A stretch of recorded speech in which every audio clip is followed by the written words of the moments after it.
All right, everybody, welcome back to my channel. Welcome back to Live from the Scout Shed.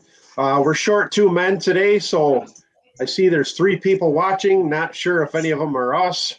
So if anybody wants to join us today, we're going to be down at least one person for sure. Mr. McStash is out on the road. Had some issues. I don't know. Most of you probably follow him. He had a little issue with his bike traveling. Kind of a normal thing for him the last couple of years. So, but I'm not sure if Sinister Clutch is going to make it today. So we have 2 spots open right now.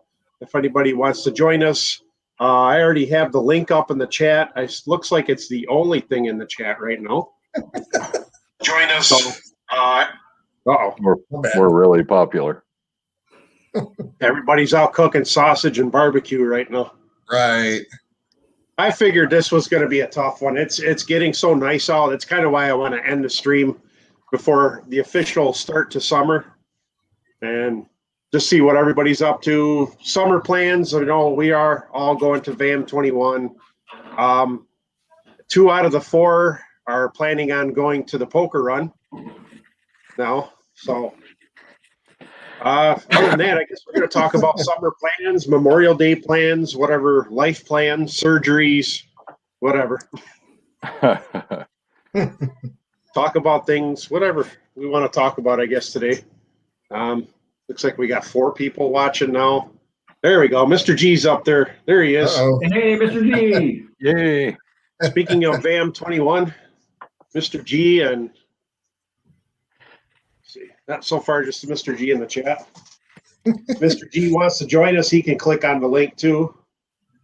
But he said we don't have anything really to talk about topic-wise. We're just kind of freewheeling today. See how it goes. Kind of season finale. If anybody in the chat wants to ask a question, there's Baggers and Brews. All right. See if anybody wants to join us in the chat or join us on the panel, the live stream. We're actually building an audience. Yeah. Watch us have the biggest audience today, and I have nothing planned for the chat. Right. You got some backup questions. You guys want to talk about? I don't know. Anything. Well, you know, I've been meaning to ask you this, and this might be something that I'm sure we'll talk about offline. But what time roundabout were you planning on heading out from your area, Christopher? Because then I mean that lets me know what time I need to think about leaving my casa. Do you know the exact amount of time it's going to take you to get here to NEPA? Did you already plan that part out? I looked at it at Google, like, I don't know, about a month ago. I think it said around about an hour. It doesn't matter to me. I can leave as early or whatever as need be. Because I know I want to get down there, get checked into the hotel probably around 4:30 at the latest. Right. Because I know they plan on having the meetup at Sonic like 4:30. Yep. I mean, we don't have to be the first ones there, but I know. I was brought up. If you're 15 minutes early, you're on time. If you're on time, you're late. Yeah. Yeah, I want to make a scene coming in there though. Have everybody already out with their cameras, and I'll just come rolling in. There. There's going to be a good way to meet up with people, I guess. So I want to make sure we get to Sonic. I know, Toby, you're probably not going to be there Thursday, right? You're going to be there. Yeah, we're not going to get there until Friday. So, yeah, we're leaving Friday. It's fun. I don't know about you guys, but it's funny how my wife and I always say we're going to leave at 8 o'clock in the morning or 6 o'clock in the morning or whatever. And we never, ever get out when we say we're going to get out. You could probably usually tack on about an hour or 2 from that. It's just the way it is. See, that's why I have to leave. So I have to plan things and leave so early, because if I don't, that would be me. I would be leaving like 5 hours later than I'm supposed to. Yeah. No, I mean, it's like when we were heading to Sturgis that day, it's like we had all the bags packed, everything was strapped down. We basically just planned it to where we'd have a night bag or something with to brush teeth and all that stuff, hit the showers or whatever, and hit the road and go. But some reason just kind of doing you just do last minute checks. You're just doing this and that and the other, and we didn't start like trying to back out the door until about 8 or 9 o'clock that morning, and We ended up going that day because Mr. Battery was dead on my bike. But that's the one we left on. We got out there we left the next day. So. Yeah, Sturgis was my first multi-day travel trip. I mean, I did the West Virginia meetup. It was like pack the bike, go, unpack. You're there for a couple days, pack once. And I know packing the Sturgis, I could leave everything on my bike at home, so I had it packed the night before. But then, like, unpack at the hotel, repack at the hotel, unpack at the hotel. You know, that part of the trip was kind of a pain in the ass. So it was so nice when we finally got to Sturgis. We had a garage at the house, so it's like, cool, I don't have to unpack anymore. We could have everything packed the night before, and then when we wanted to leave, just throw whatever on the bike and go, you know. But I know the first couple days I was in a hurry to get some miles in, and then like the last 2 days I was like, all right, I'm going to hang out, eat a little breakfast, and then didn't have to rush to get on the road the last 2 days. So forgive me, Bubba, John, did you say you're going or no? Yeah. I'm leaving Wednesday afternoon and going down to Maysville, Kentucky, and spending the night. And then I'll be down there at the hotel probably 1 o'clock, something like that, Thursday afternoon. Setzer's in the house. Yeah, I want to make sure I get over there and get CDL on video rolling in. And then I'm going to sell it to him.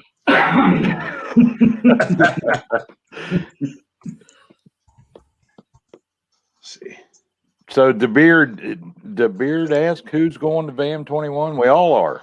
Yeah. Yeah, we're all going to be there. Yeah, I think, let me see. Out of everybody in the chat, I'm probably the only one in the chat so far would be Setzer. I don't think Setzer would come all the way up here from Texas. I think everybody else is going. Hey, yeah, I know DeBeer was saying that, you know, somebody, whether it's him or not, but the Baggers and Brewers will have representation. That's what the words he used the other night. The other day during the live chat, they will have representation. Well, I know I'm going to feel honored meeting some of these people I watch. You know, you guys and everybody that's got, you know, like a gazillion subscribers. Yeah. You know, I'm looking forward to it. Hey, International. Hey, what's up, Zedhead? Hey. Yeah, we got a few people in the chats today so far. Yeah, I tell you, this is going to be my 4th meetup in 3 years. I had the West Virginia Hoot Nanny 2019. Right after I started vlogging, they had that, and I went to that one. Let me see, what else did we have? I had my meetup in Pennsylvania. That should have been a jet ski meetup because the freaking roads were flooded. We were riding. That just pissed me off. It was one of those things where it was absolutely gorgeous Friday riding in, Sunday riding home, perfect weather, sunny. It rained so hard on Saturday. We should have never went out. I kept asking everybody, and everybody wanted to, oh, you're in charge of it. Make the decision. I'm like, all right, well, it's all on you. Yeah. So it kind of would clear up a little bit and then rain a little bit. And then when we got to the farthest point of the ride, there was a dam we went to visit, and then we were going to go visit the Kinzu Bridge. I don't know if anybody knows what that is, but it's an old train bridge. It's a museum now. As soon as we got there, just my phone got wet. GPS on the phone took a crap. Water on the road was like this deep. By the time we were turning around to come back to the hotel, we had like an 1.5 to 2 hour ride back to the hotel. Yeah. We got back to the hotel. All the rain had come in my rain suit, so uninvited. That's too bad. Yeah, but yeah, I don't want none of that. Yeah, I'm hoping. Hopefully, VAM will be decent. I tell you, if it looks really bad, I'll just hang out the hotel or go somewhere. You know, like whatever. That's what I'll do. I'll make sure I get down there. I'll make sure I get home. But if it ends up being really bad those days, I'm just going to find somebody to hang out with. I don't care. We'll call an Uber. We'll go somewhere. You know? I mean, that's what it's about. You know, find a place, get a burger, get some food to eat, and get a couple beers or whatever, just to hang out and get to know people. Hey, that's what we end up doing that at the hotels. You run and pick up like a 6-pack or something. Just hang out at nighttime. You know. Oh yeah. My wife's not going to be at this one, so I don't have anybody to carpool with this time. Because we ended up doing that night. We ordered in pizza, ordered in food, had it delivered to the hotel. So it'll be all right. We actually changed hotels, so I didn't think we'd have the space, but we were staying at the Super 8, and I changed it to the Holiday Inn Express right down, like a minute away. It's in the same area. Okay, good.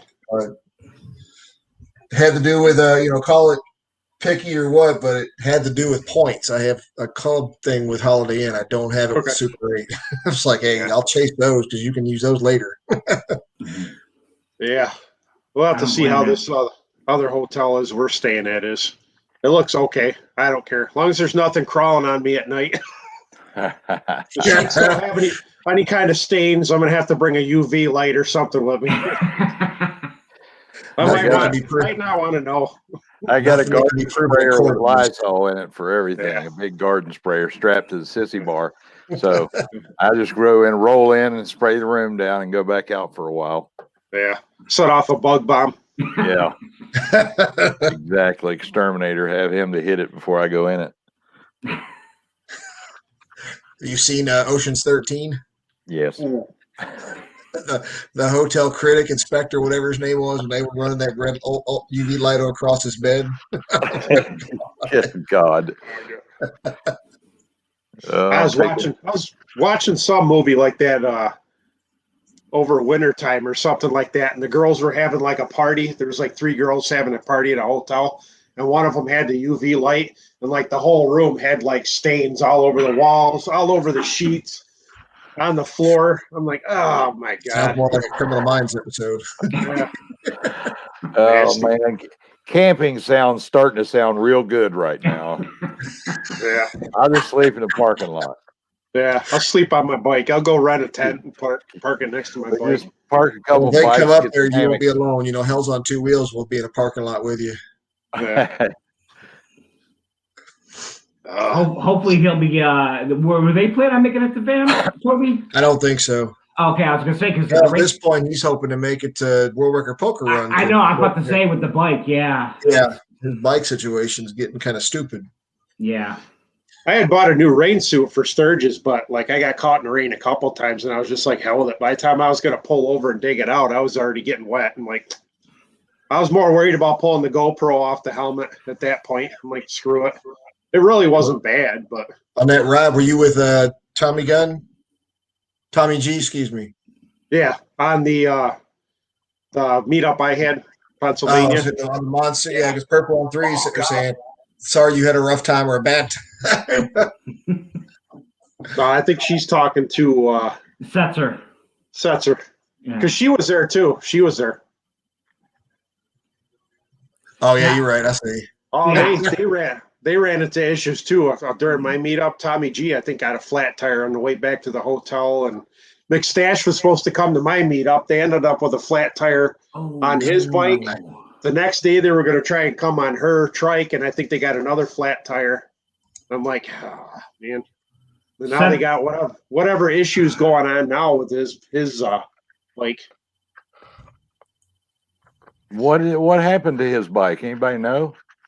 He said something about the starters not connecting now. They heard a noise, and I know he said he pulled off to check it out. He said he had no transmission and the starter wasn't connecting or something. Oh, crap. Yeah. Setzer says Hell's on 2 Wheels is on hold until August, it looks like. I don't know whatever he's going to do. But from what he was talking about, I mean, it's like gasket failures and everything, and that trickled into the inner motors, whatever's going on with it, S&S and everything. So it's not necessarily I feel for it. It's not like a Harley thing or manufacturer specific. It's a third party. It's S&S as well, but it's Harley, the deal. Their attitude seems to be kind of blowing them off, and that's I hate that, man. We left a dealership in Louisville up there and went to the other. We were blessed to have 2 of them up there. And we left one because of, the general attitude of the service department. The salesperson that we really liked that we bought our bikes from, that person ended up going to the place we're at now. And so it's like, yeah, we're not going back there. That place, it's amazing. You know, one place might have a cool setup. You might have a great facility. You might have the best stuff, but if they don't take care of you, you could have a service manager's the dick, and it ruins the entire thing because that affects everybody that works under the service manager. You know, I mean, because if he's that's a sad thing. If they're a dick to the customer, then they're probably a dick to their employees too. You know, I mean, they are. I work in that kind of environment. So if you don't have, you know, if everybody's not cool, if one person is a dick, it does not work. Yeah. So what do we pass our using the word dick? That was a dick alarm. Dick alarm. Never say dick in the live stream. That was actually Walmart telling me something was ready. Oh, geez. Now we got chickens running around. Your train didn't have anything to do with dick, okay? It didn't have dick to do with it. That was YouTube telling me I could only be partially monetized for this live stream now. After somebody said that. Yeah, we need to change words so we can remove your monetization for the whole live stream. Yeah. That's like that one video I had. Like I said, I have like 72,000 views on that video, that Sturgis video, and they partially monetized it. Well, we can't put certain advertising on it because of subject matter. I'm like, did you even fucking watch it? No, that's why they finally have that option where you can have them request to watch it. They said, "Oh, there's nothing wrong with this video," so now it's fully monetized. Oh wow, okay. My monetization went up what I was getting on a daily basis. Wow, that's so amazing. You figure how much money was I losing on that? I probably would have double or triple what I've made in the last. I think I might have been monetized 45 days, maybe now. Whatever, beginning of April. Right. So are you equal to a half a tank of gas yet? I've got enough where I could probably buy enough gas to get to Vam. I couldn't get home. I can't get home. That's all right. So I'll just have to stay in Mr. G's backyard till I make more money, I guess. Well, there you go. I'll go to that crab apple, whatever it is, and pick apples. I think we really will hear train whistles then. No doubt. Well, I just had to do it to another video too, and it was a freaking mail call. I'm like, what the hell's wrong with the mail? They see the title. They see the title of something and think, oh, we can only partially monetize this due to whatever sensitive subject. I'm like, it's a fucking mail call.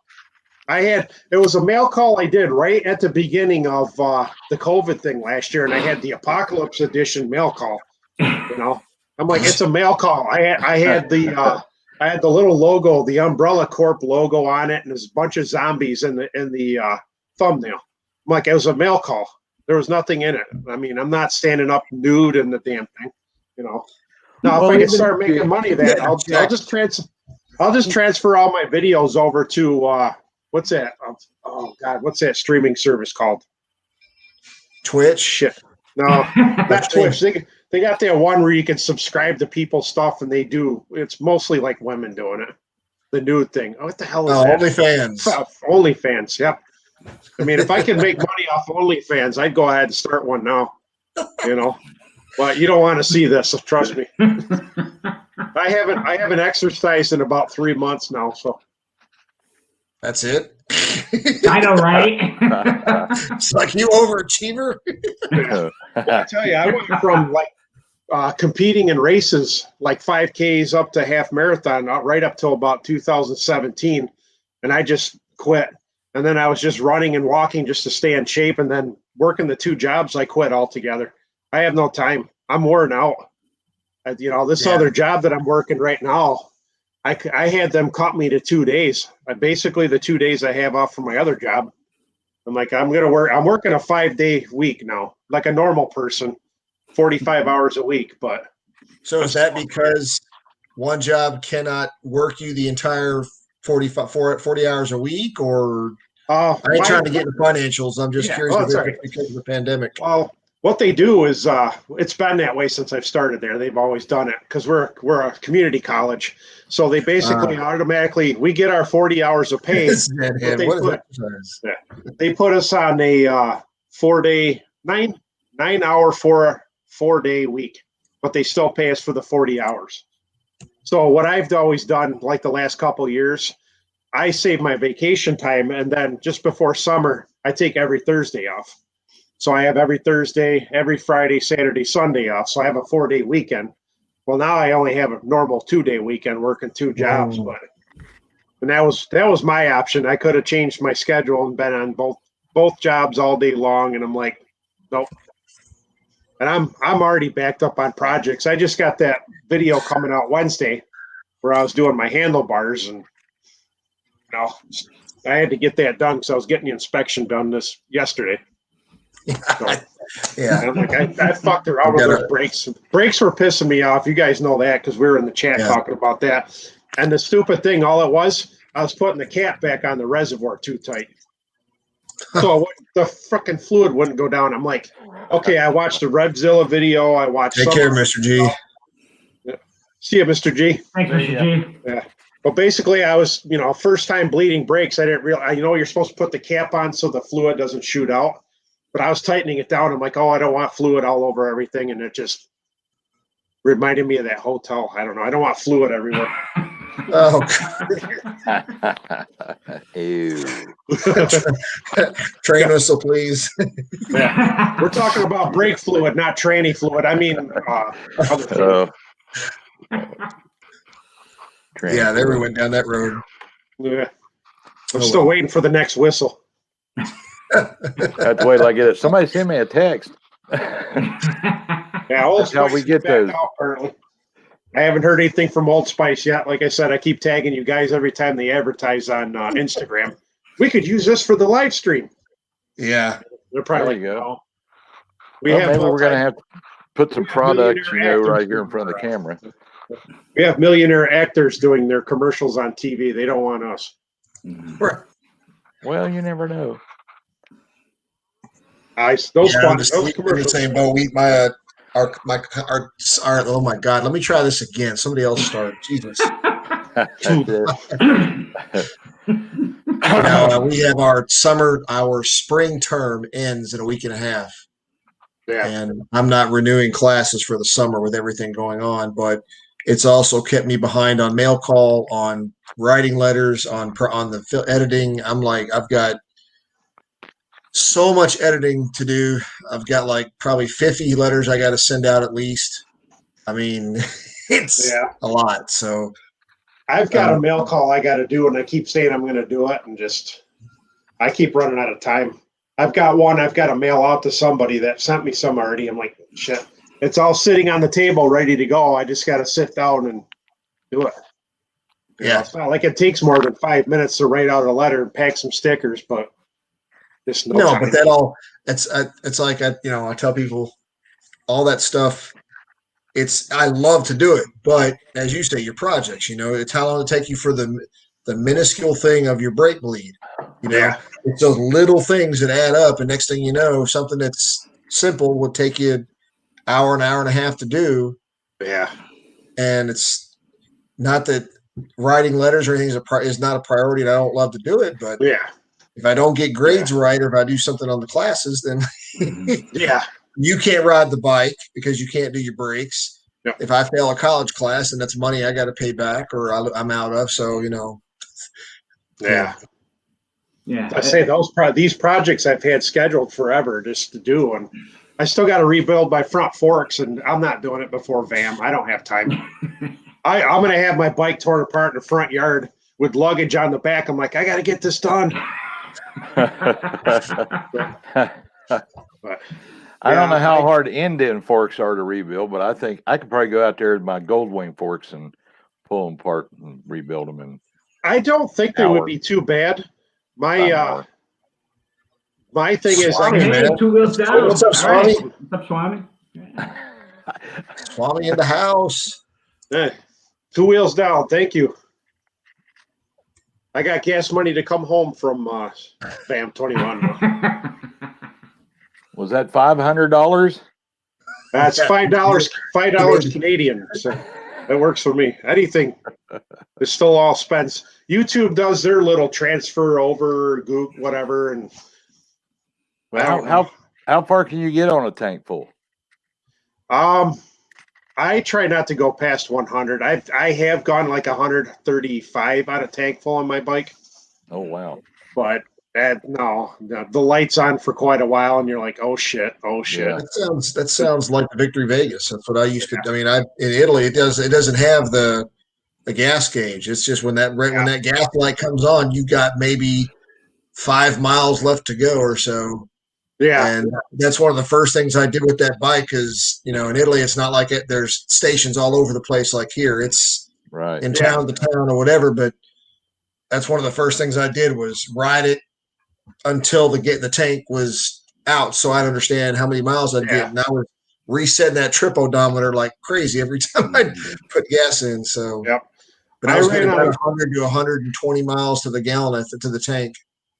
I've ran out of gas. Yeah, I've ran out of gas twice in this bike since I had it. The first day I rode to work, I have like a 40-mile ride to work. The dealership said, yeah, we filled your tank for you. I said, all right, cool.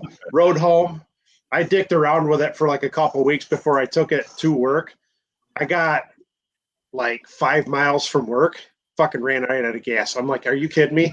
You said you filled the goddamn tank. I should have been able to go to work and back. They had a half gallon of lawnmower gas left back there, and they just dumped it in yours. And they probably whatever they had to say, probably lawnmower or who knows. But then I didn't run out of gas on that bike again until coming home from Sturgis. I was in South Dakota, and anybody that's been through South Dakota knows when you're on Route 90, it's 80 miles an hour speed limit. I had the headwind from hell that day, like one of those ones where the wind's hitting your helmet like this. And, it's all open out there. There's nothing. Yeah. 4 miles from the next gas stop, I ran out of gas. Oh, hell. I'm like, are you kidding me? I have my my GPS that I put on the bike. Oh, somebody's coming in. Who is it? Woohoo. We got another hit. There we go. We got a taker? Yep, we got 2 wheels. I was wondering. There we go. Hey. Without a hat, not in front of a mic, man. Pardon? I said no hat and no microphone. Nah, just my phone. Go on, say hi. Cold out here. What's going on, man? Good to see you. Good to see you guys too, man. How you doing, Toby? The rest of you guys, first time meeting the rest of you. Howdy. Yeah. Hey. We were just shooting the shit. Yeah, I'm just gonna listen. I'm still like half-assed out of the bag. I drank a lot yesterday. So. Oh boy. I'm gonna actually go get one. Mine. Be right back. All right. Too early around here to drink. Yeah, I got some work to do outside still, so I kind of took a break to do this today. I don't even think I've been outside today. I haven't. It's not bad here today. Yesterday, like I said, I had to take my bike to get it inspected yesterday, and the road, it wasn't raining when I rode out there, but the road still had. I were in there and I heard their voices from nowhere.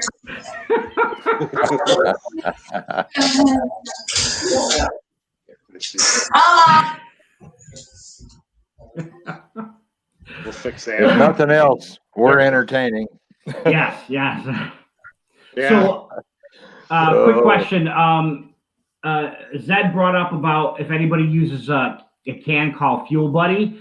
I haven't heard of it, but obviously it's basically like a catch can or something like that. Anybody here when they go on long trips take a like a one or 2 gallon can with them? Actually, let me grab something just in case. Well, No, I saw a Shade Tree Surgeon's video this morning of him. Yeah, me too. He took a huge yeah, it's like a race. It's like a race. He used to use it to fill up his enduro. They used to do hair scrambles with. Yeah. No, I've never brought a gas can with me on a trip. I haven't. Just there's always gas stations around, so I've never been into. I don't know. It's, I've never had that issue of. I'm one of those guys. My friend thinks I'm a little too cautious. I'll gas up when I'm like a quarter tank left. Yeah. Where my friend, the guy I ride with a lot, Pierre, he's been on the channel. If some of you guys watch the channel sometimes, he's the one that rides till the lights blink in like a half an hour in, just like riding up. Yeah. No, we do the same thing. We carry one of those, like what you just showed, Chris, is one of those 1 liter. Ours are thinner than that. They're just 1 liter things. Yeah. This is 1.5 liter. Yeah. I haven't had this on my bike yet, though. I got a bag and everything for it, or the strap or whatever. I'm trying to figure out where to mount it right now. Those come in chrome. Strap on. I'm going to need a chrome one. Put your strap on, huh? Yeah, I got to get my strap on the bike somewhere. Oh, you're on the bike. Okay, I thought you were talking we're never getting a sponsor. We're never getting a sponsor. Maybe for alcoholism, but are you guys doing a lot of are you guys doing like a lot of really back road country rides and stuff like that in order to bring like the extra? Yeah, on the highway, you're always gonna have a gas stop. Yeah, we'll be fine on the way down. Oh yeah. That actually depends. Like, so when we were heading to Sturgis, you get past, what was it? We got north on, the hell was that highway? What's the highway going north and from when you get through past Kansas City, St. Louis, and you're in Idaho through Nebraska there, before hitting 90, you go through Council Bluffs, Council Falls, all that kind of stuff. There's some stretches there where it can be iffy because so I mean, you bring up a good point though. It really kind of depends upon what time of the day you're traveling, because some people like going till late evening, late at night, hitting, just jumping in a hotel, and sometimes those gas stations don't stay open past like 9 o'clock, 10 o'clock at night. So I know. But you're right. I mean, you're going to have gas stations on almost just about every highway stop. It just depends upon what hour you're passing. I know the majority of my ride out to Sturgis was on 90, and then once you get like out to Minnesota and all that, there's some gas stations. They'll show up on the GPS and you'll pull off. And like, there's nothing here. They don't even have gas in the pumps. Right. Like I think I ended up in Mayberry at one point, and I had Uber putting gas in my bike.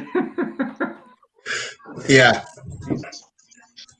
Yeah, some of those are even sketchy. It's like you wouldn't pull into the gas station unless you're packing. Yeah, the only time I had a sketchy ride like that was when I was doing like the mountains in the northeast of Quebec, going towards like New Brunswick. There was like a good stretch of like, I think about it's like 100 miles gas station. At that point, I like I told you, I don't carry an emergency can. I was a little worried. I was standing literally at the last second. We saw like a little village, and I was like, "Thank fucking God!" And I got it.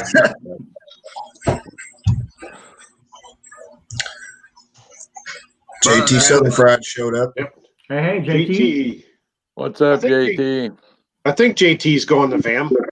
I think so, yeah. He lives right there. I mean, he's right in that area. So I'm hoping. I haven't had a chance to talk to him for too much lately. And hopefully he rolls in on that chopper. Yeah, that'd be cool. I want to see that. That's funny because yesterday HDR had his coffee in the morning thing, and the topic of who's staying where for VAM came up, and I was actually even more excited as I saw so many different responses of it. Didn't matter whether it was Super 8, it didn't matter if it was FinCancel, didn't matter where it was. I was just like, holy crap, this looks like it's going to be a damn good event. I'm saying a minimum of 100 people there for just out of our community alone. Yeah, like I said, so it makes you wonder too, like if there's going to be like 100 vloggers there, how many people that just follow us too that will be there, And not only that, just the local people that don't follow anybody, just the local people. Oh, yeah, because they're going to have that food trucks. I'm sure they've been advertising that down there. Mm-hmm. So clinch. And I've got the specific custom VAM 21 stickers ordered on the way, so they are limited edition. I figured people were going to do some. So I got to get my sticker game going. I haven't made mine yet, but I'm going to do it in a couple of months. There, have it all set up. Yeah, I want to redesign sometime, but I want to try and blow through. I still have a few of my original ones left from like 2 years ago. I got a couple left from the ones I have right now. I just, like I said, I've been focusing on my projects, and I love doing mail calls. They're not a video that a lot of people will watch, but it's just one of those things. You're connecting directly with people and sharing other people's channels, and I don't understand the hate. I mean, whatever. I will always do them. See, here's my thing. At the end of the day, if you mean the royal you, if you don't like it, then don't click on the freaking video. You know, I mean, the thing that gets me too is people sit there and then they'll spend the time to leave a comment. Well, you realize that by you leaving a comment, you're actually helping the channel. Yeah. So it's like. Yeah, it doesn't even matter if it's a bad comment or good comment. Exactly. Trust me.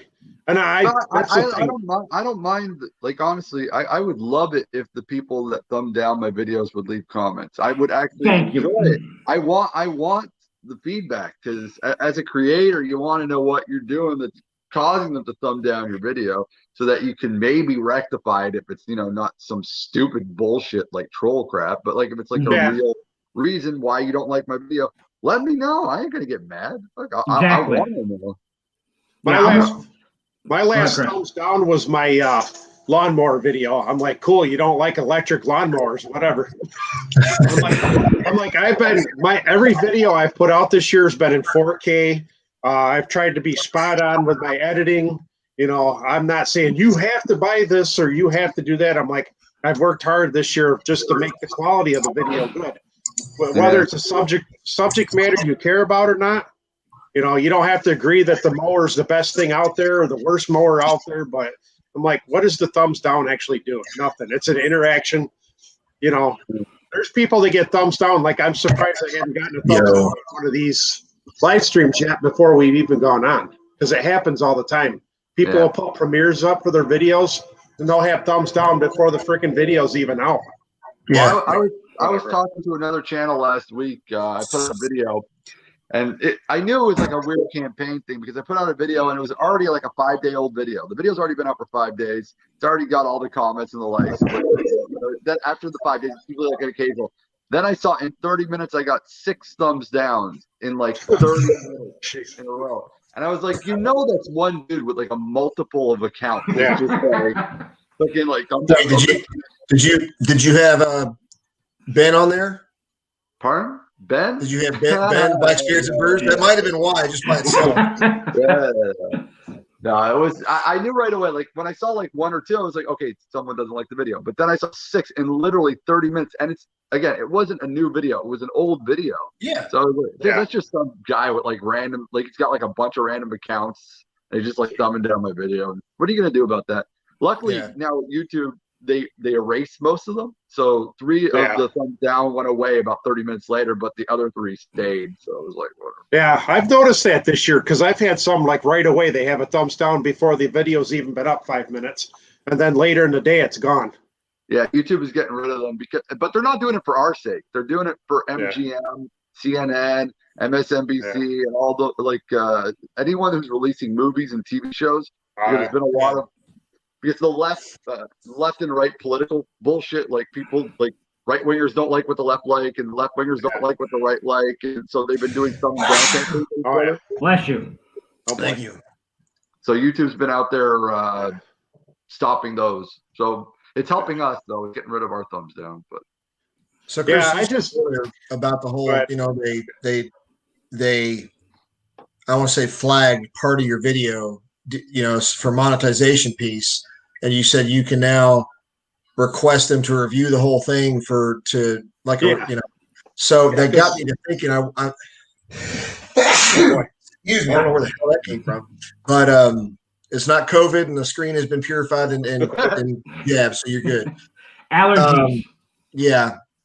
But no, my question, I was just curious because it's like, it made me think of like, the NFL, when they say the analysts or the refs always typically say, throw the flag first, and then review it if you have a doubt, because you can always review the flag. You can't review a replay if a flag hasn't been thrown. So I'm curious if I wonder if there's any similarity to that. You know what I mean? Like they tell you can't first, and then if you request, usually they will. It just I don't know. I'm not monetized yet, so yeah. Well, I think it's fairly new. I mean, I've only been monetized, like I said, like 45 days now. So yeah. But I think it was something I got in my email that says, well, now you can have us, request us to actually watch the video, because they don't watch the video. No, it's an algorithm. Yeah, it's all AI driven. Yeah. So like I said, now I've had 2 videos. I just happen to be looking through because it'll. Sorry, no, I was saying. Derek said AI driven. I'm like, yeah, I don't know if I'd call that AI. This is venturing into AS. Yeah, ASS driven. Artificial stupidity. Yeah. From what I've seen, they tend to demonetize if like I everyone who watches my channel knows I throw F-bombs like it's going out of style to the point where it's like if I don't throw an F-bomb, if I don't throw an F-bomb in the first like 45 seconds, I'm not gonna get demonetized. If I throw a couple of F-bombs in the first 45 seconds, then it gets demonetized. Reason why is because they put the ad at the beginning of the video, so they don't want people who are that's a good point watching to the swear word. But if I after like a minute, swear as much as you want, I don't think it gives a fuck. So it's just like it makes me think of what was it? Do y'all remember watching Casino? When he says that the wives have to they can only listen in for the first 30 seconds to a minute wiretap, and then if there's nothing criminal activity, they got to hang up, and then the wives get off the phone. And it just made me think of that. Sorry. Oh God. Crazy Shepherd. So I got a question. Okay. I know that I obviously I know your thoughts on rain gear, CDL, but other people's more specifically, not so much for Van, because I mean it's only it's only like a 600 mile ride. But for like when we do the World Record Poker Run, Toby. And yes, I did watch your video on Facebook, Toby. But I'm just trying to, because here's my thing. And everybody on this. Anybody who knows me knows I'm all about supporting local business, and especially something like rain gear. I'm gonna want to try that shit on before I actually punked it. So I mean, as much as I love your Revzilla and stuff like that, this is one of those things where I want to physically try it on. But again, with everything that's going on, I'm trying to keep my budget as low as I can. In your opinion, do you think that the Harley, because they're like $190, $200 for the rain gear at the dealer? Do you think it's worth it? No, okay. I'm kidding. No, I mean, so is it worth it for the material? In my opinion, whether I don't care what brand it is, you can feel like go to an Indian dealership or go to Harley or whomever. You can feel the material and you'll know out the door right off the bat whether it's good stuff or if it's going to burn through, if it happens to melt on the exhaust like immediately. There's some out there that will design. There's a couple places when I was in Italy, I bought a full-on suit because, you're not going to have Harley over there. You don't have Indian over there, at least not the way we see it here. And I bought a full pull-up pullover suit, and it had protection in the groin area for the pipes and stuff. So in case you gotta keep your pipes clean. Right, exactly. Have that protection on your pipes. Exactly. You got to keep it clean for when you use that strap on. But but no, I mean, for example, I tell people this a lot. I go to like Facebook Marketplace. I use that like it's going to style. One of the pairs of rain gear that I've got in there that's mine, I found out that full Harley set for. The guy sold it for, I think it was $50. Oh yeah. He'd only worn it like twice. He just didn't ride anymore. He's just trying to get rid of this stuff. He'd had it for a couple of years. Yeah. So, I mean, is that gear worth it? Yeah, absolutely. But there's nothing saying you can't go through Craigslist, can't go through Facebook Marketplace, can't go through eBay. I mean, whoever saves the money wins. I mean, I understand your concern. That was because the good thing was that person was local to me, and I was able to meet them. And obviously I wasn't going to try it on in person in front of them, but I at least got to hold it up and kind of put it up in front of myself and make sure that it was worthy, and it worked perfect. So, because I can tell you, I used to have a suit from Walmart. It was just like a $25 pantsuit, whatever jacket. That thing kept me dry. It just after 5 years, after a while, it just starts disintegrating because it was a cheaper suit. But it did keep me dry. Now I had a more expensive one for the trip for my meetup, and it didn't work. It sucked. I think it was even a Frog Tugs too. I'm about to say they're good too. Just they're meant to be at the time. What couple was it? When they first came out, 10 years ago or something like that? They were really designed to be an inexpensive, temporary thing. Because that's the big thing is you'll get on the road with those. I don't know where you guys are buying your waterproof gear, because in Canada it fucking costs like a ton. Like I got just my jacket and pants combination costs like $580 from my Alpine store. Wow. I don't doubt it. But it works great, and I love it because I used to ride without like rain gear all the time. I did my Route 66, the complete trip without rain gear, and it sucked ass. I don't remember. I was so pissed doing it. By the end of it, I was like, "Fuck! I should have just bought the gear." And now I have the gear. I love it. It's about to say, that makes a great point there. Yeah, but go ahead, Swami. Yeah, no, it's a lot of people say, "Oh, fuck rain gear." No, it's fun. No. It makes it feel so much fun. It's not getting the wet that fucking sucks. It's after you've been wet and the rain's done, and you're still riding for another 300, 400 kilometers, and your balls start itching to shit. And fucking, it ain't fun, but. Well, Derek brings up mentioned it earlier. That's what I was talking. So what he's talking about is on the Facebook thing, the group that we have for the World Record Poker Run. I've been putting videos in there. I didn't do one this week, but I've been putting them in there about every week on Wednesdays just to throw out tips, ideas, because there's people on this ride. There's over 120 something registered now, like almost 130 people registered, and some haven't done long rides in years. Some have never done a long ride, and it doesn't matter. But as you said, Swami, the point is that what I mentioned there was it's not that a bad rain suit matters. It's not that heated grips matter. It's not that good gloves matter. It's not even that a full face mask versus a module. But all of those little things on a long road trip add up to your stamina. They take your stamina away. They take your energy away. They take your awareness away. And ultimately it comes down to how far you can travel and then pay attention and keep yourself safe. If you don't, you're basically asking to suicide on a bike. And also, you also have to remember it brings good memories later on in life, because you don't want to have those memories of like I remember when I was going, it's bad memories of when I was doing Missouri, because it was just fucking constant goddamn rain. I was constantly fucking wet. Missouri, yeah. And we were called Missouri. We called it Misery USA.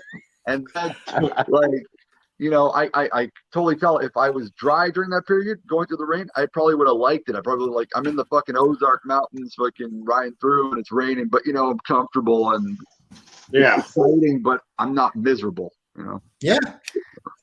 And that's why there's another Facebook group out there called New Riders, New Motors. There's probably several of them, but there's one that I joined recently called New Motorcycle Riders. And there's some great questions in there. And the key that people, and that kind of goes back to what you said earlier, Swami, is that the great thing about that group and then the support bikers group, the Badgers group and stuff is you avoid all the bull crap that if you go into a road glide group, you go into a street glide group, you go into an Indian group, any of these groups with large numbers and populations, you start posting somebody who's never had one goes in there and posts a question and half the comments blast them. They say, hey, go on the search and look in the previous questions or, exactly. And it's, look in your own. But the part of it is just people don't need that. You have nothing better to do. It's like you hit a down button on a YouTube video. You have nothing better to do than to mock somebody trying to seek knowledge. It's. I honestly think that real riders don't do that shit. I'm telling you, that's the weekend rider guys that are doing that shit. That's the fucking dude that's got a CBO that takes it out twice a year, acting like a cocksucker online to fucking new riders, and it's go fuck yourself in your Screaming Eagle jacket. I swear, there's just people out there also that are just, it's like that service manager at a Harley or service place that's a douche. I'm just gonna move out of my wife's home. So But yeah, that always gets me. I love seeing those kind of places, and where the crazy thing about that is that every person is going to be different. Like Derek is, if you're short, tall, if you're, you might be a stick on the motorcycle where you weigh $120, or you might weigh, 250, or you might weigh 300, whatever. It's everybody, you might have arthritis in your hands. You may not, who knows? Everybody's riding habits are going to be different. What their comfort levels are going to be different. So that just goes back to the rain suit. I know people who have put a rain suit on, no kidding, and 5 minutes after we're on the road, they got to pull over because they were actually feeling kind of constricted and claustrophobic. Yeah. It's in the military, you were expected to, the young privates, it was always fun to watch them, you got all your gear on, and then they throw on their rain gear, and they put it on over top of instead of under their gear, and they're sitting there trying to mess and get all their stuff out and all this, and they're going through a conniption fit. It's so funny to watch that, but it's,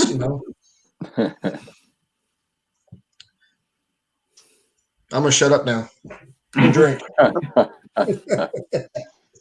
I don't have any rain gear, so I'm not even going to talk about rain gear. I either get wet or stay dry. I pack it with me because if you don't bring it with you, then you're going to have like downpours anyway. Yeah, I figure by the time the rain hit me, it's too late to put it on. So. Yeah. That's my other thought too. But I mean, here's the thing. I have Tourmaster overpants and a jacket with the rain liner in it that are waterproof, which Swami, by the time all said and done, that I think that those two things cost me probably about $350. So, I get where you're coming from. I'm Canadian, so same price. Right, no, I know, but I'm just saying. But the thing with those is they're so thick, especially the overpants. Yeah. I mean, I put those things on in winter and I'm like sweating. So, that's why I'm looking for something thin. I mean, I don't want like garbage bag consistency, but Well, but you're saying you're the dude. I bought mine from Alpine Gear, and it was super thin. I really like. No, that's a good company there. They make some really high, and it's for race bike guys, so that it's all nice and fitted, so it doesn't look like you're wearing a fucking army suit and shit like that.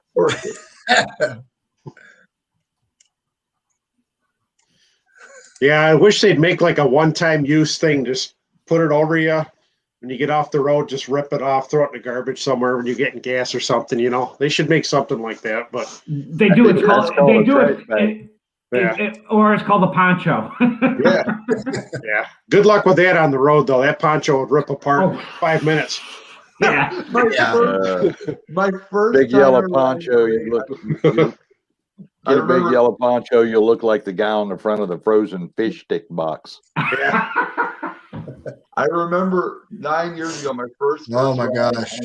When I first started riding 9 years ago, and my first ride on the highway, I had like the poncho kind of gear thing going, and it was so windy that fucking day. We went over, like, we were on top of a fucking bridge going over the other side, and the wind caught in and it acted like a fucking parachute, and I like almost blew the top off the fucking bike. It was like the scariest experience ever. Never wear one of those ever again. I've been there before. You feel like you're going to come flying off the bike. You just let go and you think you're going to start windsurfing. Yeah. It was just like, Well, I tell you, I've had the same leather vest since I started riding, 12 years ago. I don't weigh the same as I did when I fucking started riding 12 years ago. I wore it one time because we had really good weather this spring, and I'm riding along and I feel the bottom button unsnap. I go, what the fuck? Well, next thing you know, the wind starts getting underneath. Next button, I go, you got to be kidding me. 75, 80 miles an hour, and my vest starts opening up. I'm going, oh. I'm like, I need to start losing weight again soon. It's like the parachute coming off the drag race truck cars. Yeah. I tell you, it'd be nice though if you had one of those suits that just was a tearaway, and you had somebody riding your ass on the highway for too long, just go like this, right across the windshield. Like, see ya. The anti-tailgater. Just have a big like this, like on the back of the jacket, so it goes right across the windshield. Like, hey. It's like I do that now without it. I've been pretty lucky lately. Most of my rides, I haven't had too many people on my ass this year so far. But I'm telling you, I'm starting to miss the COVID traffic. There's too many people on the road now again. What were you gonna say, Swami? I was gonna say nice to finally meet Throttle Fiend because he's in a chat group with me and I'm like chat with him quite a bit, but I've never actually seen him. So nice to finally fucking see you, bro. You as well, sir. Throttle's a trip, man. I try to be. I need to, you know what it is? You know what my problem is? I need to let this me come out in my videos more, I think, because when I do my videos, I think I'm far too straight-laced. Yeah. I need to, I mean, yes, whatever, you know, I have a mindset and I go to it, but I think that I would be a lot more fun if I were more fun. Yeah. You just got to be yourself in your videos and just let your own. Which I am. I mean, there is that side of me that, I mean, it's like today. I didn't put a video out today because I didn't have any. Well, I didn't have my fucking mic because the dealership. I brought it to them on Thursday to install the fairing on Friday, and it wasn't ready as of 3 o'clock on Saturday. They close at 3 o'clock, and they're not open again until Tuesday. So I basically have no bike for Memorial Day weekend. But we're not going to talk about that. I don't get me wrong. I love my home dealership. Right. Harley Davidson is awesome, but they definitely dropped the ball on this one. But what's up with all you roguelite? All you roguelite guys are in the shop lately. I'm a low rider ass. I'm a low rider ass. Don't lose my guy there. My bike is fine. Sensor pendant broke down. Hell on two wheels is broke down. Yep. There's like a bunch of the roguelite dudes are all like broke down right now. Their belts are all snapping and shit. I don't know what their problem is. My roguelite is fine. And it's a Screaming Eagle CVO too. I don't have enough miles on my bike yet to cause issues. I ride Kawasaki. It's never going to break down. I'm going to end up selling it before it breaks. So. That's why I traded my Kawasaki, and that thing had 40,000 miles. That thing was still running good, but I was ready to move on. Yeah, I used to have a Suzuki Boulevard, I think, and it was that was like the first. This will go. I had a place for your strap-on because it was the first shaft-driven bike I ever drove, and I mean, I was surprised. I was interesting on the throttle to response was different, much different, of course. So the C50, you had the C50 or the C90? What's that? You had the C50 or C90? Oh no! It was a 97. So it was a. It's the Savage or it's the Intruder. Intruder. Yeah, it's the one that Harley sued Suzuki over for the Road King comic or mimicking lookalike, and Harley won the lawsuit. But how much money Suzuki made from selling that bike? And there's like, yeah, here you go. Here's some chump change. We don't give a damn. I think the two most beautiful old school Japanese cruisers that came out were one the Intruder, and the second one it's the Yamaha. I forget the fucking name of it. It's the one that always has the problems with the spark plug burning out every single time, but it looks so nice. It's the long reach. I forget the name of it. I mean, I used to have a Yamaha Roadstar, but that was an 08. Maybe that was it, or the V Star or the Warrior. Yeah, I think it was a Warrior. Okay. Yeah, I had no issues with that Yamaha. Yeah. I have no issues with mine. Knock on wood, I've had no issues with any of my Harleys other than crashing the first one. But Randy says it was the Raider, maybe. That's right. Yeah. Raider's gorgeous. Yeah. Raider and the Striker were both really nice bikes. I don't understand why the Striker went off. I'm laughing at what JT said. My bad. Me too.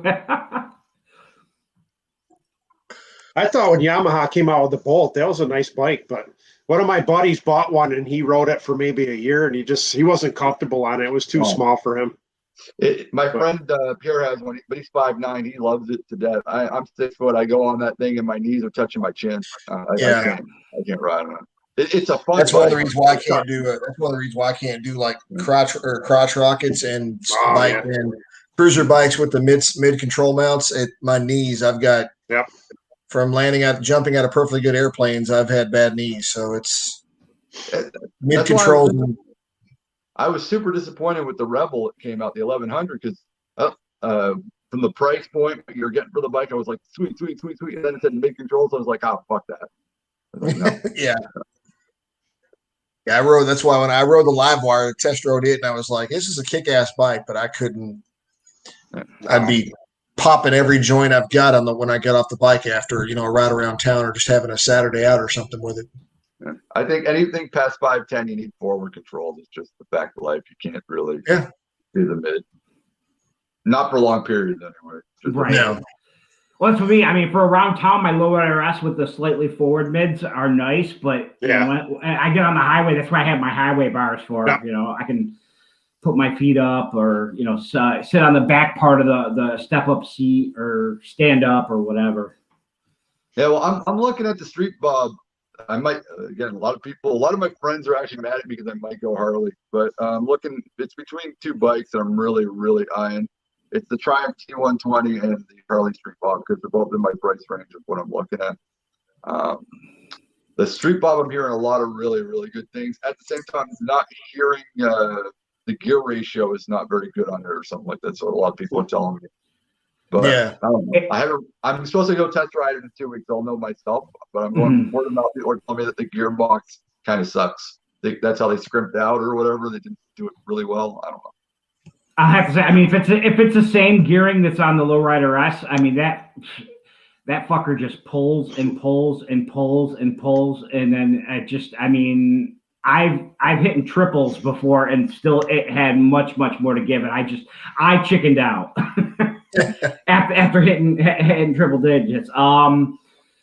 If they had the Street Bob when I got my Lowrider S, I probably would have seriously considered it.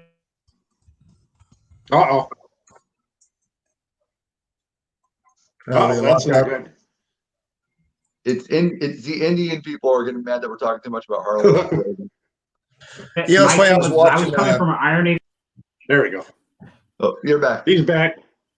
Okay. So I was looking at it, and I wanted a 114. Am I going out again? No, you're just pausing too long. Okay. I wanted a 114, and the Lowrider S was the cheapest way to get into it. They didn't obviously have the Street Bob. They didn't come out with that until 21. So, I do like the fact that dual discs up front, is nice, but the Street Bob is also a lighter package too. I don't think it's by too much, but still, I mean, you put that 114 in that light package, man. As long as if it's anything like the Lowrider S, man, that's one of the best values in biking right now, in my opinion. Even Canadian, like, it's unheard of in Canada of a Harley, a brand new Harley, and a 114 engine in there to be under fucking $18,000. That's like fucking crazy. With ABS, with dual, with I was like, I gotta get it, man. I already got my mini apes on it. Like, you guys see my bike, I like my mini apes, so it's perfect comfort for me of what I want. And I'm like, if it was out when I got my Vulcan, I would have went for that, because it's only $5,000 more than what I spent on my Vulcan. Like, I would have totally went for that. I swear I'm tempted to do that when it comes out. Get some crash bars, ape hangers, and a long ride seat or something, and put it on a Pan America. Just for the hell of it. I do like the Pan America. That's a good looking bike, the way it's set up. I mean, I wonder how many people are actually going to take it off roading, though. I mean, you look at it, it's got nice spoke wheels on it, and it's a beautiful bike. I mean, other than Jason Momoa getting a free one to go do some commercials and stuff with. I mean, I'm sure some people will, but still, it's, what is it, 21,000? How much are they? No, 17, I think, starting, 17? I believe. Okay. But it probably would be that after adding bags and whatever else. Well, that's the thing. Like, to me, if I'm going to trash a bike, I don't want to spend 17 or 18 grand on it still, you know? Well, from what I mean, I don't know anything about Avid bets, but Yeah. from what I understand, that's equivalent to the BMW Yeah. bikes. Yeah, And I'm sure. I mean, I don't know. That's what I've heard is it's about Yeah. the same price you're paying. And the Yeah. difference is I guess everybody says you don't want to put like like the cruisers have saddlebags. They have all this other stuff on them. You don't want that kind of material on an advent bike or a motocross bike because you're going to be downing it, putting it in the dirt and whatever, and it's going to get messed up and scratched up. You want That's easy. I say. I'm going to go get my saddlebags from Harbor Freight. I'm gonna go buy $1,000 650 off of eBay or something, and then throw my Harbor Freight ammo can bags on there. Yeah, that's what, I don't care. I'm one of those people though. Like if anybody knows me long enough, I'm a cheapskate as it is. I could win the lottery tomorrow. I still don't want to spend 18 grand on a bike. I'm going to be smashing into the trees. I just pay off the one I've got. Yeah. That's what I say. I love my Scout 60. I don't know if I'll ever get rid of it. Indian just came out with that new Chief. Like 50% of Indian people hate the new Chief because it doesn't look like an Indian, and the other 50% are like, "Oh, this is cool." It's basically what Harley just got rid of with all their mid-range bikes, and now Indian's making their version. And it's like, I love it. I won't trade my Scout in, but I from what I know, the performance on it is insane. But I'm just being honest. It's not that it doesn't look like Indian. It's just that when I think of Polaris, when I'm thinking about Indian, like I've liked their original lines that they've done on all their bikes, from their Springfield down to their Scout and everything. And I just find that it's kind of boring looking. I'm just being, it looks like a Honda Shadow. It doesn't like the machining on the actual engine is beautiful. Like the engine itself is gorgeous, but the bike, I'm not gonna lie, it's boring looking. Their idea on that was just to go back to like the older style, because they went back to like a steel frame, because they used all the other bikes had the aluminum frame. They went back to a steel frame on it, and I think that was kind of like they're trying to draw in more people with different styles. Well, I mean, that's how they started. I mean, they when they reintroduced the Indian, they added they kept in their own words, they changed the engine, they changed the frame. But they kept the draping front and rear fenders like the old classic Indians did. And there were some that liked it, some that didn't. I mean, and Swami, that's a great point to bring up. And CDL, you said it's the same thing. Is now that Indian is kind of back through Polaris and they've been around for a decade now, that's one thing they're going to start dealing with too. What's up, Zed? That's one thing they're going to start dealing with too. Polaris's victory designs were some of the most beautiful. Other than one, I can't remember the name of that really ugly, fucked up, flowy line thing. It was Vision. Vision. Yeah. But the Vegas, hovercraft on two wheels, what I called it. The Vegas, what a beautiful bike! But like they were just fucking gorgeous, and they kind of continued that with like the Scout Bobber, like just beautiful. Fun lines. Same thing with the Springfield. Just a gorgeous bike. No one can say the That's Springfield. what ticked when I was talking to. So I used to have a Victory Cross Country tour, and we went to Sturgis in 2012 and talked to the leadership there, and they were saying back at the time they were going to keep both lines. They were keeping Indian to attract the heritage lineage type crowd that Harley has. But they were keeping the Victory because the newer age millennial crowds, whatever, enjoyed and liked those laser looking high speed, current lines. And the paint jobs Victory was coming out with, in 14, 15, 16, those were some pretty badass paint jobs. They weren't my style, but they were, you can't take away from what looks good. So I agree with you. Like I said, I had a cross country tour and I loved it. It was great. We didn't we had to drive 70 miles to a nearby, Victory certified place. But aside from that, it was a great bike.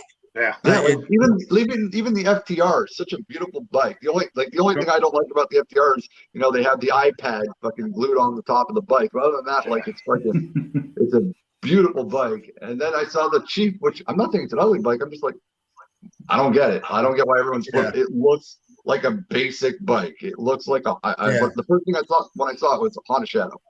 I thought of a Honda Shadow. It was like, it looks like a Honda Shadow. I don't see My thought was, Harley is dealing with the same thing. It's you've been around for 100 years, yes, the Indian brand itself has been around for over 100 years, but it only started. And I'm not going to get into the whole debate of Indian. The point is, they've been manufacturing for 10 years, and they've got their base of those Indian bike lovers. It's like the Triumph. I went on there when they revealed their new Triumphs. No offense, the Triumph looks like a badass bike. One down, Jean Up has a Triumph, and she rides the hell out of it. But when I saw their New Year release, I was like, these look the same as every other year. Yeah. I mean, it's not knocking. It's just. But I've made the joke before. It's like, Triumph's latest releases were very weak. Very weak. Yeah. But okay, so here's my thing. My bottom line piece on this is when it comes down to motorcycles, right? Think about it. 2 wheels, a seat, a fairing or no fairing, a passenger seat or no passenger seat, some fenders in the front and back, maybe some side covers, and a V-twin engine or whatever, Triumph does, or single cam or whatever they do, the Gold Wing engine, whatever. You can only do so much. Then you're going to start getting into paint jobs and engineering and technology pack. How much can you pack into a bike before you kill the battery after it gets off the lot? I mean, you're limited to the geometry. I mean, obviously, every one of them's got their own geometry. Like whether it's for cruising or whether it's for taking corners at high speed, and they have to work in these confines. And usually you find that they're using Japanese test riders that are 5'10", and I'm 6'3", so it doesn't make any sense. But what you were saying about how I hope everyone can understand my accent to start off with. I hope I'm not talking too fast. No. I'll try and slow down a wee bit. What you were talking about, Toby, about Harley. I think Harley. They're back on track, I think, with some of the sort of lines that they're bringing out. I'm not a Harley rider, or I've never owned one, but just sort of sitting in the background watching what they're doing. I think moving the Livewire, they've moved into a separate company. I think that's a great decision. And I think it'll push them on, because it allows them to develop that brand without it damaging the main brand. So that's a positive thing. But it's like every other bike manufacturer right now. You can't keep reinventing the wheel. So what is it you do? Is it put gold flake in the paint? What is it you do? Yeah, pack amenities in and change the paint scheme. I mean, I don't know if anybody noticed that, but it was one thing that I did not like about the 21s, at least for Harley, was they removed the fuel cap cover and they put it on the side.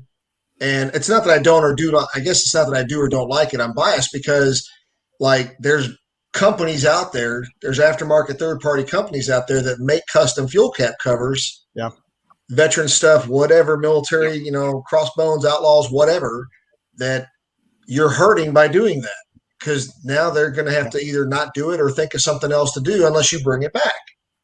So, I guess I just, like you say, it's how much can you do? I get, there's market shares and, the RDRS, the cruise controls, heated grip, but I mean, I just wish that all manufacturers would listen to their end product users a wee bit more about what we want, not about what they think might look cool or what they might think that the next generation want. I mean, I don't know if any of you have seen the release of the new Indian with the LCD screen right at the top end of the tank. Now, the positioning of that screen is absolutely beautiful, and it incorporates the sat nav and the fuel gauge and whatever.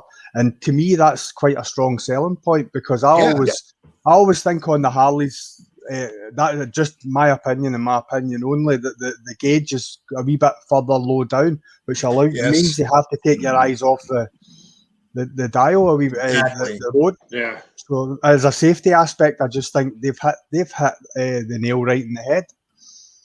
Yeah, well, that's the one thing I did like about the Chief compared Yep. to the FTR is I like the digital screen, the round digital screen, which is I thought really cool because honestly, when I saw the FTR, I thought, what a fucking beautiful bike. And then I walked up to it and I saw, the fucking goddamn iPad. It's a cell phone. It's like an iPad. They just like glued an iPad. Swami, they put it in the handlebar mount, right? It's on the handlebar clamp. Yeah. Why? It's such a beautiful bike. What is this thing? Like, I wanted to rip it off. I was like, I don't want that on my bike, man. Yeah, there's two different versions of the speedometer for the FTR. The lower end FTR has the speedometer like the Scout. That's and what the higher end one has more of a square. I think they should update it like the new Chief, like they said, come out with GPS and everything built right in. Yeah. But that was a genius. Yeah. See, even the way that the screen starts up, it's just it's phenomenal. If you've not burning gas hauling ass, his wife Sarah did a review on it. She went to see the new bike, and that's where I saw it, and it was absolutely fantastic. And it was the comment I made. That screen is that's a game changer. Mm-hmm. Yeah, Zed, you hit it on the head. I think that is something. When I was starting to ride bikes, I mean, I've only been riding a little bit longer. What you said, Swami, I started in 2008. Before that, I'd never been on a bike before. But we're the same. I started in my 30s. Right. Well, I was riding scooters. They don't count. But whatever. I'd never been on one. I'd been on a scooter, like you said, like a little down in Florida vacation with family. We tried them all out and all that. But I mean, aside from that, I never. After I started riding for a bit, like you said, I never understood that concept. It's like, why put a dial down here on the tank that's going to take my eyes off the road? I don't like having. You see the ads on IG or social media for those magnet tank mounted cell phone holders or anything like that. I'm not a fan of any of that junk. I'm like, if you take your eyes off the road, to me, you're putting your market at risk. Well, Triumph does it best because on theirs it's always on the handlebars over here. Yeah. What I would like to see personally is more exploration of heads-up display on visors and then the helmets, because like you look at Apache helicopter pilots where they're using heads-up display and it allows them to do so many things. Now, we're not all Apache helicopter pilots, but if the technology was dripped into us very slowly, like one thing at a time, we would all adapt over time to be able to sort of use it. Agreed. Granted, we don't all wear full face visors. I appreciate that as well. So it kind of sort of limits the possibilities of that. But there was a company that was coming out with it. A few years back, I saw they were trying to do a concept of some kind of heads-up display, but they had like a reverse camera too. Like they had a camera. Yeah. I think that was that helmet called a Review, REWDU, I think it was. I don't know. I don't know. To me, No. I don't know if I like that idea. That's too much fucking weird shit in your face, and like for your peripheral to see on the side, you got this fucking thing blocking what you're looking for. No, I think having the rear view camera and it, personally, I use my lifesavers all the time. I even do it when I'm driving my car, which is just having a glance over your shoulder before you make your move, your lane change. It's a habit that I don't mind having, to be quite honest. Yeah. But just having the option of that kind of technology in a helmet would be nice. I don't 100%. I won't even put my camera in the front of my helmet because I feel like it's a distraction. I keep it on the side, and I get complaints sometimes. People like, you should put it center, and I'm like, yeah, it's not for you, it's for me. I don't feel like having exactly. I put mine in the front, but everybody has their likes. It's absolutely. There is no right or wrong answer on it. It's the one that you enjoy that doesn't cause you to have problems or have an accident. Yeah, exactly. I mean, it's a comfortability factor for me. I've tried putting the camera in the front, and I found myself staring into the fucking camera and being like distracted by it. So I didn't like that. That went right back to the side. The actual geometry of that helmet, the camera, you don't actually see it. It's not in your view because like that helmet, when you're actually wearing it, it sits more down. So like that part sits down in the camera. The camera sits right there, so you don't actually see it through the visor. That's the only reason why. And one of the other reasons was that I used to mount my camera on the side, and I felt riding the bike that I ride, which is like a ZX14R, for all those that don't know, the camera on the side tends to pull your head with the airflow because the wind's hitting it, and I felt it was pulling at my neck. Sorry, obviously I was doing legal speeds. I'm a firm proponent of as much technology as possible. But that being said, I agree with Swami in the standpoint of safety. Whereas, if you don't want the traction control, if you don't want the certain cameras, you don't want you should be able to disable it as the owner of that equipment. You should be able to disable it all from the factory. I like the fact of it being offered, but I don't necessarily. If I don't want it, I don't have to have it. Right. I like what the UK and the rest of Europe are doing to certain degrees. I don't like the emission standard bullshit because I want my bike to do what it's supposed to do. But I love their fucking stance on ABS, which is all bikes have to fucking have it. And the story, it's been out long enough. Yeah. Which my bike doesn't have it. It shouldn't be a $1,000 extra charge. This old technology has been around for fucking ever. That's right. That's right. As said, I mean, look at the car industry where when we all had wind up windows, and now we've got all electric. That used to be an optional extra. That now, if you don't have it in the car, you're not buying it because. Well, they proved that it stopped like something like 97% of motorcycle accidents stop once you start putting ABS on the fucking bike. Yeah. Well, my bike's actually. There is a couple of wee sort of nuances with the laws in the United Kingdom.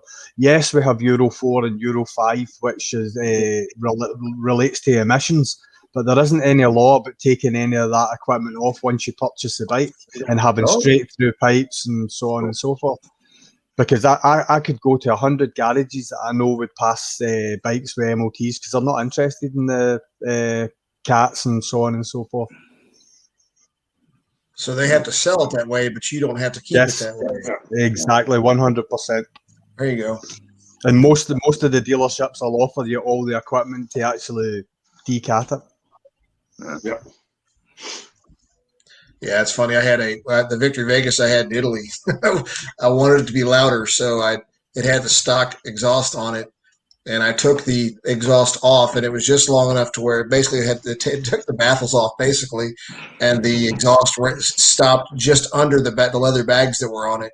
But you have to do an annual inspection every year for vehicles and for bikes and all that in Europe. And so I took it to the place on post to get it inspected, and the guy's like, your bike's good. Just come back with the baffles on it. We'll put a stamp on you. We'll approve your inspection. I'm like, damn it. I like the sounded loud. They said, yeah, well, it ain't about the loud for us. It's about the baffles. You got to have the thing on. I have a friend that comes over from Switzerland every year. Obviously, due to the circumstances we find ourselves in, he's not been over for a couple of years, but he's got a couple of classic bikes, and over in Switzerland, when you replace the parts on a classic bike, the parts that you replace them with must be dated for them the same year that the bike is from. Otherwise, it does not pass regulations. Wow! So that's really tight. All right, means it takes a long time to get those parts. Yeah, absolutely. It was really nice seeing everybody. CDL, thank you for having me on. All right. Toronto, nice finally meeting you, Bubba. Hey, you as well. Tony Rock said, you're the man. I'm going to take off and go hang out. Yes, Swami. All right. All right. See ya. Best, take care.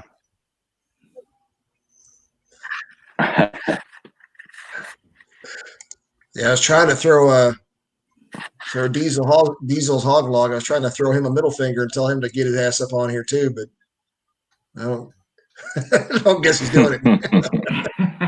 Yeah. Let's see. I could throw the link up in the chat one more time. Not sure how much longer we'll stay on. Guys, I think I'm gonna. Go ahead. Yeah, I think I'm gonna get out of here. All right. You guys want to stay on a little bit longer? Or Nah. do we want to bail? This is long for us usually, so I'm fine either way. Right. Yeah, both You're my the host. both my sons just came in, so I'm gonna alright, take off yeah. and talk to them for a minute. So No, All right. Zed's usually. I'll see Zed, everybody in Virginia. Hell yeah. I'm usually on military All right, bikers, guys. so we going all night. I was like, Zed's usually on with the military biker, and it goes for 4 or 5 hours. I usually jump on those too, but we've been kind of doing like family nights on Friday nights lately, and I'm like, I got to put that first. yeah. Yeah, Well, that's why I used to go on Rocket Rider 510 used to do, I think, Monday nights or something like that. Yeah. And that's usually sitting there having drinks and just chilling. And I got on there a couple times. They were playing games and stuff, but they go late. I mean, they're California, most of them, and it's like 2-3 o'clock in the morning here, and I'm like, yeah. I've had some nights I can't even remember coming off stream. There's that one night when he first started doing these back in, what was it? It was January time frame when he started doing the Friday night thing, or late December, whatever it was. No, it was probably actually middle to whatever it was, and it was the come on, have drinks, hang out, and chill out for a while. It was like he was good. Zed, for a while there, you had yourself some good times there. That was some funny stuff. But it got so funny because then it was the military biker he was getting up like every 30 seconds to go to the bathroom. He thrown back so many. It was so funny. And every single time, it was right before Christmas. That's right, because every single time he came back, he was wearing a different onesie or wearing a different Christmas sweater. Like I had my Christmas sweater on with the lights. Oh man, that was some good times. But this is the kind of stuff that you keep sane with, you touch base with brothers and sister bikers and stuff. And absolutely. That's always interesting too, like on these live streams, because you get people from different countries and you learn about, different things that we have to go through to be legal to ride. Yeah. It's funny, dude, Chris, you say that because Zed, you remember this when it was probably November time frame, I think, maybe October, and Military Biker had just started doing the live streams, and at that time he had on, it was you, Military Biker, I think Gathan was on, Burning Gas Haul Ass was on, Jim Diesel was on, Diesel's Haul Vlog. There were like 12 of us, but it was mostly from like Ireland, Scotland. I mean, it was like and Baggers and Brews was sitting down in the bottom center of the screen. There was one point where Bert looks over it. I think it was, or George looks over it. I think it was Bert. And he says, "Dude, what the fuck are they saying?" And he said it out loud. Oh, it was so funny because everybody started laughing. I think I was right above them, and Stevie was like, Stevie had tears getting down the side of his face. He knew what was happening. He could see them, the two of them. I think they were translating to each other. Yeah, that's the kind of stuff that keeps people sane, I'm telling you. Oh, definitely. Well, even just over here in the United States, you go into certain states and you can't understand what people say sometimes. We're all supposed to be speaking English too, it's like, you don't understand different slang and NASCAR fans are a big example of that. Well, that's like somebody hears part of your conversation. You're talking about cars. Yeah, I just blew a tranny. I'm like, somebody else is listening to you. What do you mean you blew a tranny? Did you use a strap on? We're never getting a sponsor. We're never getting a sponsor. We had to strap it back on. The tranny fell off, Well, my rear end, my bearings fell out of my rear end. Or Yeah, this is true. yeah, It's funny. There's certainly like a local dialect and regional sort of accents and sayings. I often thought of doing a vlog basically with like some of the top 10 sort of Scottish sayings and getting people to react to it. Because I don't think you have a clue what they are. That'd be hilarious, man. That would be great. Because there's probably dialect differences there too, right, in Scotland? Yeah, absolutely. I mean, dramatic. West Coast to East Coast, it's totally different. And then obviously south to north. The further north you go, they're starting to speak Gaelic. And it's a very small percentage of the Scottish population that do speak Gaelic.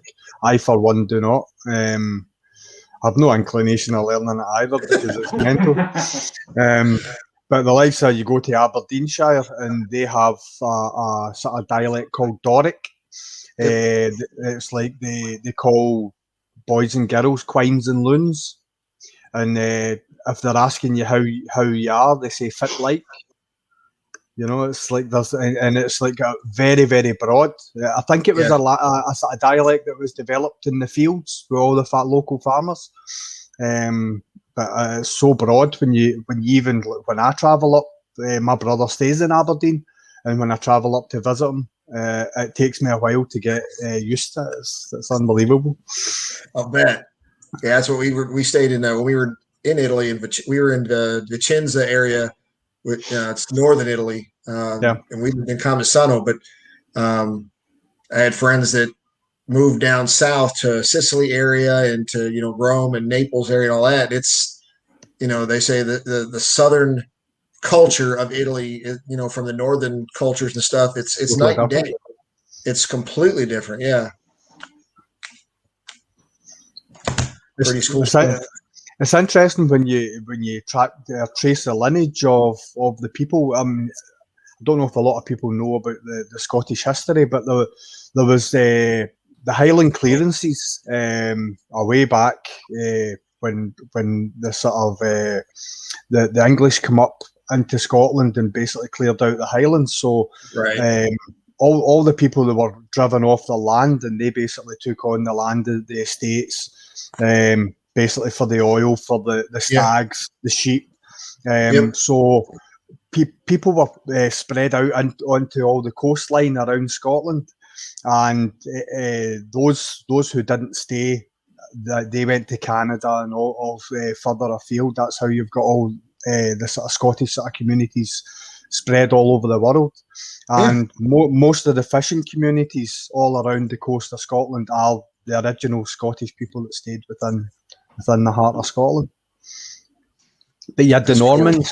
You had the Normans come over from they sort of invaded the East Coast. That's why they're all mental.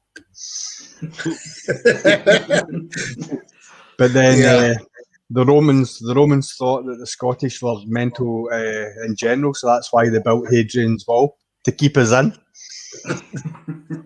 Oh man. Yeah, I mean, if you weren't Roman back then you weren't anything. So exactly, the mad Celts with the kilts and the bagpipes, they couldn't handle it. Right. Rolled in, rolled out, huh? Yeah. Well, gentlemen, I think I want to check off here and continue back with my college stuff. It was a pleasure, man. Absolutely. Yeah, I think I'm going to call it quits too. This is the longest one we've done. So for our season finale, that's what good. She said. Yeah.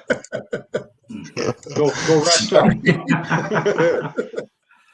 All right, everybody. Thanks for tuning in. This is a good season finale. Not sure when we'll come back. Probably in the fall when the writing season is kind of over for most of us. But sounds good. This was fun. Freestyling. No questions. Couple new people in. Hell yeah. Hopefully Mr. McStash is going to be safe getting back on the road. I don't know. Yeah. But see what's going on. Keep watching Instagram and absolutely see everybody that's going to VAM 21. That's the next big thing. Stay safe out there. Bye for now, everybody. Cheers. See you, Zed. You ride safe over there. Thanks, man. Take care. See you later. See ya.